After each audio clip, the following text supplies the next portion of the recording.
दोस्तों नमस्कार।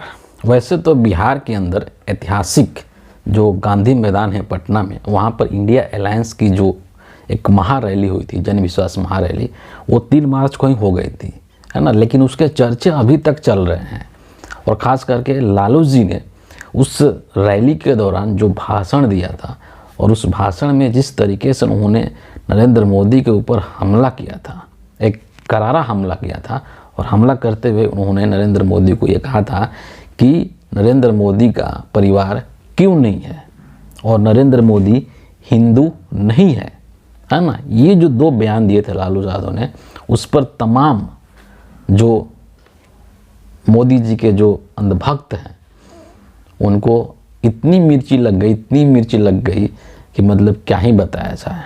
और पूरे ट्विटर के ऊपर बीजेपी के तमाम जो छोटे बड़े नेता हैं सभी जो है अपना लिखना शुरू कर दीजिए कि मोदी का परिवार, मोदी का परिवार, मोदी का परिवार, और उसको भी लेकर के बखेड़ा खड़ा हो गया और उसकी भी हकीकत सामने आने लगेगी कि भैया मोदी का असली परिवार कौन कौन लोग हैं, है ना, और कौन लोग किस तरीके से मोदी अपने परिवार वालों के साथ व्यवहार कर रहे हैं।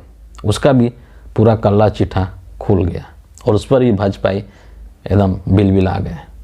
लेकिन यहाँ पर जो चर्चा करने की जो बात है वो स्मृति ईरानी को लेकर के है ना।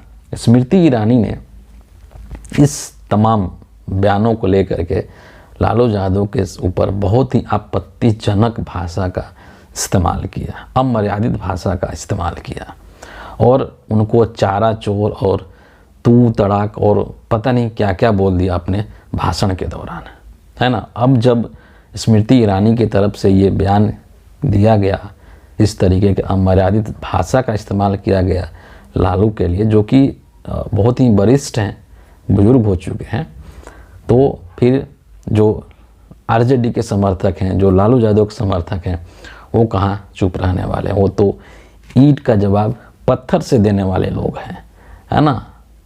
फिर क्या था, पूरा जो है एकदम एक तरीके से ट्विटर पर शब्दों का वार छिड़ गया, है ना। छोटे छोटे वीडियो क्लिप्स और स्टेटमेंट्स की जो है ऐसा एकदम लगा कि बाढ़ आ गया है सोशल मीडिया प्लेटफॉर्म के ऊपर। लेकिन दो चीज़ें मैं आपको यहाँ पर ज़रूर शेयर करना चाहूँगा जिसने कि स्मृति ईरानी के मुंह बंद कर दिए हैं, और जो बीजेपी का तमाम जो आईटी सेल है और तमाम जो उनका जो फौज है, कुप्रचार करने वाली जो फौज है, उन सब के ऊपर एक औरत भारी पड़ गई।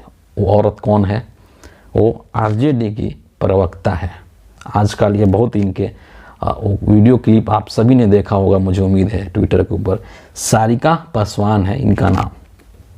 इन्होंने इतने ज़बरदस्त तरीके से स्मृति ईरानी को रिप्लाई किया है कि मतलब क्या ही बतलाऊँ, है ना। उस ट्वीट को मैं वीडियो क्लिप तो नहीं दिखाऊंगा यहाँ पर, लेकिन ट्वीट जो उन्होंने किया है उस वीडियो क्लिप के अंदर जो चीज़ बोली है वही उन्होंने इस ट्वीट के अंदर उन्होंने लिखा है, तो उसको मैं आपको ज़रूर सुनाऊंगा। क्या कहती हैं सारिका पासवान, जो कि आरजेडी की प्रवक्ता है। अगर मेरी आवाज़ जा रही है तो सुनो, है ना, आप लोग भी ध्यान से सुनिए।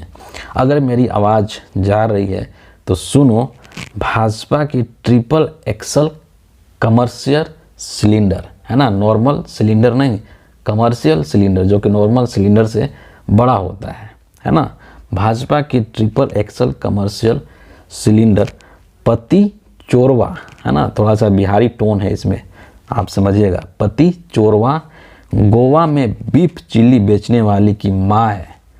हम बिहारी लोग भैंस का सींग पकड़कर पटक देते हैं, फिर नाथ देते हैं। इसीलिए देह की गर्मी को, देह मतलब शरीर, देह की गर्मी को, दिमाग के अकड़ को औकात के अनुसार रखो, नहीं तो नाथने में देर नहीं होगा। मतलब इतने कड़े शब्दों का इस्तेमाल तो मैंने आज तक से कभी नहीं देखा कि किसी ने हिंदुस्तान के किसी राजनेता के लिए किया हो, समझ रहे हैं। इतना ही नहीं, एक और ट्वीट इन्होंने किया है। आज बिहार के अंदर बेतिया में मोदी जी का रैली था और वो रैली जो वहाँ की विजुअल्स जो निकल करके आ रहे हैं कि वो सुपर फ्लॉप रैली था। लाखों लोगों की वहाँ पर व्यवस्था थी बैठने की, लेकिन पहुँचे थे महज 5-6 हज़ार लोग ही। तो उस चीज़ को भी इन्होंने देखिए क्या कहा कि सुपर डुपर फ्लॉप मोदी की रैली। बेतिया में आयोजित रैली में प्रधानमंत्री मोदी जी के भाषण के दौरान खाली पड़ी कुर्सियां। बिहार और भारत सरकार के संयुक्त प्रशासन 6 लोकसभा क्षेत्रों 8 जिलों से बुलाई गई भीड़, मुश्किल से 15,000 लोग जुटे। हैशटैग पति चोर ईरानी तुम भी देखो जरा। और ये जो हैशटैग है पति चोर ईरानी, ये ट्विटर पर मतलब उस दिन से ही ट्रेंड कर रहा है। जब से पूरा जो विवादित चीज़ शुरू हुई है उसी दिन से पति चोर स्मृति ईरानी ये ट्विटर पर ट्रेंड कर रहा है। मैं आपको स्क्रीनशॉट भी दिखा दूंगा। अब इतना ही नहीं, जो लालू जी की जो बेटी हैं रोहिणी आचार्य, जिन्होंने कि अपने पिता को अपनी किडनी भी दान में दिया था, ये इन्होंने क्या ट्वीट किया इस चीज़ को लेकर के कि छीन तोड़ उजाड़ के अपनी सहेली का सुहाग व घर परिवार, मोहतरमा घर फोड़नी चली है प्रवचन देने, है ना। स्मृति ईरानी के बारे में कहा जाता है ना कि इन्होंने अपने पति, अपनी जो सहेली थी उसी के पति के साथ बाद में इन्होंने शादी कर लिया था। तो ये तमाम चीज़ें जो हैं चल रही है हिंदुस्तान की इस राजनीति में, जो कि दुर्भाग्यपूर्ण है ना। राजनीतिक जो एक मर्यादा होती है उसको तार तार कर दिया गया है और उसमें देश के प्रधानमंत्री नरेंद्र मोदी की एक बहुत ही अहम भूमिका है। नरेंद्र मोदी ने 2014 से ही भारतीय राजनीति के स्तर को बहुत ही एकदम निम्नतम स्तर पर ला करके उन्होंने खड़ा कर दिया है। अब उससे जो है ज़्यादा नीचे गिरने की गुंजाइश नहीं है और इस तरीके की जो बयानबाजी है वो नहीं होना चाहिए, लेकिन हो रहा है। और इसमें ये भी एक चीज़ है कि जब कोई भी बाकी जो विपक्ष के जो लोग हैं, कांग्रेस के हैं, आरजेडी के हैं, है ना, या समाजवादी पार्टी के हैं, या कोई भी आम आदमी पार्टी के हैं, जब ये लोग बीजेपी के नेता के बारे में कुछ बोल दें अगर, है ना, गलती से भी कुछ बोल दे, खासकर मोदी जी को लेकर के, तो तमाम जो भाजपाई तंत्र है वो तुरंत दुहाई देने लगता है गरिमा का, मर्यादा का, इज्जत का, सम्मान का, है ना। लेकिन इस देश के अंदर मैं ये चीज़ बहुत ही जिम्मेदारी और बहुत ही सजगता के साथ कह रहा हूँ कि जितने अपमानित और अमर्यादित भाषा का इस्तेमाल देश के प्रधानमंत्री नरेंद्र मोदी करते हैं और भाजपा के नेता करते हैं, उतना कोई नहीं करता है।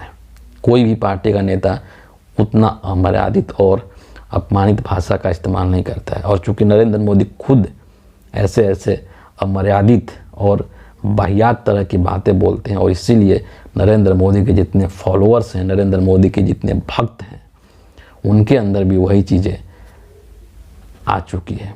वो भी जो है तुरंत 1 सेकंड के अंदर बहुत ही अपमानजनक और बहुत ही अपमर्यादित भाषा का इस्तेमाल करना शुरू कर देते हैं। आपके अंदर किसी भी बिंदु को लेकर के, किसी भी विषय को लेकर के आपके अंदर मत भिन्नता हो सकती है ना। एक इशू को लेकर के मैं क्या सोचता हूँ, आप क्या सोचते हैं, इन 2 लोगों का राय अलग अलग हो सकता है। एक बिंदु को लेकर के 4 लोगों का राय अलग अलग हो सकता है। और अगर आपके अंदर जानकारी है, आपको उसकी समझ है, तो आप अपने तथ्यों के साथ, अपने तर्कों के साथ उसके बातों को काटिए। लेकिन नरेंद्र मोदी के, बीजेपी के जितने भी नेता हैं और जितने भी अंधभक्त हैं, उनकी विशेषता यही है कि ये तथ्य और तर्क के आधार पर बात करना नहीं जानते हैं। ये तुरंत गाली गलौज पर आ जाते हैं। ये तुरंत अपमानित करने वाली भाषा और अमर्यादित भाषा का इस्तेमाल करना शुरू कर देते हैं। यही अंधभक्तों की पहचान बन चुकी है नरेंद्र मोदी के इस तथाकथित अमृत काल के अंदर और नरेंद्र मोदी के इस नए भारत के अंदर। तो फिलहाल इस वीडियो के लिए इतना ही है। आप सभी का बहुत बहुत धन्यवाद।